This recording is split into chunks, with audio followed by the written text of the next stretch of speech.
Bapak kenapa? Dengan cepat Karina memangku kepala Bara. Butiran keringat dingin memenuhi wajah pria itu. Pak, Bapak bisa dengar saya? Pak! Karina panik. Bara hanya merintih pelan. Ia pun sepertinya hanya setengah sadar. Pak! Aduh, gimana nih? Pak! Karina menepuk-nepuk pipi Bara. Mata pria itu terbuka sedikit. Pak, bisa dengar saya? Bapak kenapa? Perut saya sakit banget, ucapnya terbata. Karina panik. Baru kali ini ia melihat Bara kesakitan begini. Perut. Karina mau menyentuh bagian perut Bara, namun urung ia lakukan. Tak berani, takutnya salah pegang malah makin parah. Bentar, tahan dulu ya Pak. Ia merogoh tasnya mencari HP. Siapa ya satpam yang jaga? Mencoba menenangkan diri, ia menelpon Pak Budi, kepala satpam, untuk bertanya siapa yang berjaga malam ini. Halo Pak Bud, yang jaga malam ini siapa? Tanyanya to the point. Halo Mbak Kar, Bapak yang jaga. Kenapa Mbak? Karina menghembuskan napas lega. Sekarang ke atas, ke sini Pak. Pak Bara gak tahu kenapa ini kayak pingsan. Tolongin. Setelah memutus telepon, Karina mengecek suhu tubuh Bara, yang suhunya di atas normal. Kening pria itu mengernyit, nampaknya menahan rasa sakit. Sebentar ya Pak, tahan. Tak lama, Pak Budi datang bersama satu rekannya sesama satpam. Mereka ikut panik, namun langsung berinisiatif memapah Bara. Mereka akan membawanya ke rumah sakit. Karina menepuk kepalanya. Saking paniknya, ia merasa bodoh. Kenapa ia tak menelpon ambulans? Sesampainya di parkiran, dengan cepat ia membuka pintu mobil. Saya minta tolong ya, kejadian ini jangan disebar dulu. Oke. Kedua satpam itu mengangguk. Bukannya apa, ia tak mau tiba-tiba ada gosip aneh soal bosnya ini. Dengan cepat Karina berusaha menyetir agak ngebut agar cepat sampai ke rumah sakit. Pelan-pelan, ucap Bara lemah. Bukannya apa, badannya yang sakit malah makin terasa sakit karena gaya menyetir Karina yang terkesan barbar. Apa Pak? Karina menoleh. Tadi tak begitu mendengar apa yang Bara ucapkan. Pelan-pelan. Pelan. Lebih cepat sampai lebih baik Pak. Ini demi kebaikan Bapak loh. Tahan ya. Napas Bara makin berat. Ia malah khawatir mereka akan tabrakan. Apalagi Karina membawa mobil zigzag, menyalip sana sini menantang maut. Sesampainya di rumah sakit, ia makin panik karena sepertinya Bara sudah tak sadarkan diri. Dokter keluar, dan Karina yang tadinya menunggu di kursi tunggu langsung berdiri. Mbak wali pasien, tanya dokter tersebut. Karina menggeleng. Bisa tolong hubungi keluarganya, karena pasien harus segera dioperasi. Karina bengong sesaat, kaget dengan ucapan dokter. Apa separah itu sampai harus dioperasi? Operasi? Iya, kita harus segera operasi untuk mengangkat usus buntunya. Karina bingung. Apa mungkin usus buntu sesakit itu? Bosnya itu bahkan terlihat tak berdaya. Usus buntu ya? Bentar dok, saya hubungi adiknya dulu. Menghembuskan nafas pelan, ia mencoba mengatur nafas mengurangi rasa panik. Panggilan pertama tak ada jawaban dari Hasea.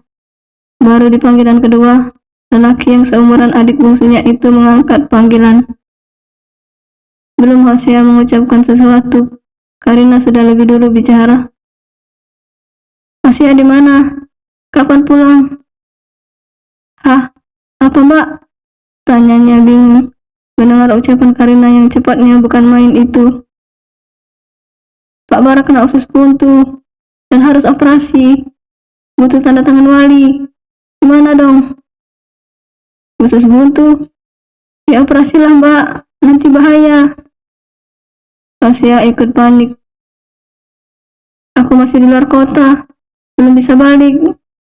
Mbak bisa nggak tolong urus dulu sebelum aku balik? Karina ragu. Ini kan menyangkut nyawa. Aku percayain sama mbak ya. Tolong jadi wali Mas Bara dulu ya. Panggilan berakhir. Dan beginilah sekarang Karina sudah menandatangani perwalian untuk operasi Bara. Ia juga mendengar beberapa jenis penyakit yang menyerang bosnya itu. Selain usus buntu, Bara juga mengidap GERD yang kronis. Tidak lupa kondisinya yang lemah, kemungkinan juga ada hubungannya dengan kelelahan. Pantas saja bosnya itu nampak sesakit itu. Makanya pak, makan tuh yang teratur. Banyak istirahat juga, jangan nyari duit mulu. Banyak duit tapi penyakitan percuma juga, cecarnya. Bara sudah sadar. Bentar lagi ia akan dioperasi. Kamu, kalau saya sakit, cerewetnya makin menjadi. Karina mencebik. Ya iyalah, kalau bapak sakit begini kan, yang susah diri bapak sendiri. Jadi bapak tidak bisa melakukan hobi bekerja bapak itu, sindirnya. Bara tersenyum tipis melihat ekspresi kesal Karina. Maaf, membuat kamu susah juga. Kamu pulang aja, kan besok mau cuti. Karina menghembuskan nafas lelah. Yang benar saja, mana mungkin ia setega itu meninggalkan Bara sendirian. Ada orang lain yang bisa saya hubungi selain Hosea. Bara hanya menatapnya tanpa menjawab. Karina jelas tahu Bara tak memiliki anggota keluarga lain selain Hosea. Hosea pun bukan saudara kandung bosnya itu. Dulu Bara mengadopsi Hosea menjadi adiknya. Karina tak tahu banyak soal kehidupan pribadi bosnya ini. Ya udah deh, yakin nih bisa saya tinggal? Bara mengangguk lemah.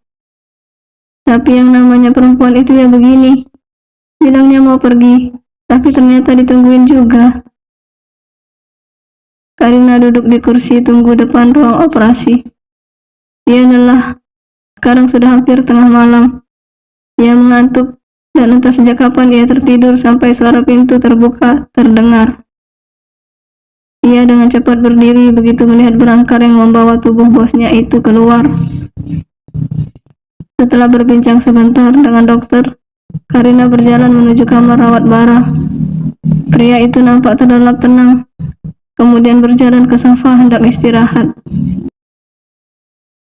Saat pagi, ia terbangun. Matanya justru langsung bertatapan dengan Bara yang sedang menatapnya. Bapak udah bangun.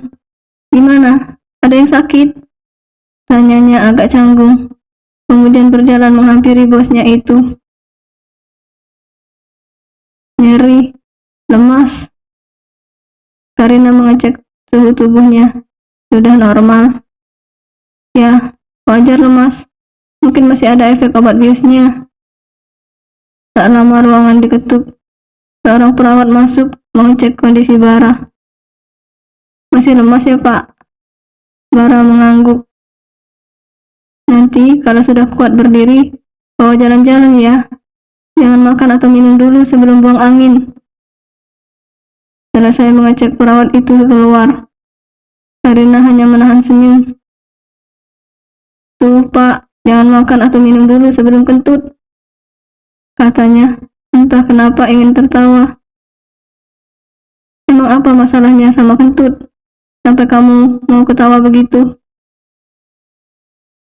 Karina mengelum bibir. Iya juga emang. Apa masalahnya? Kan semua orang di muka bumi ini pernah kentut.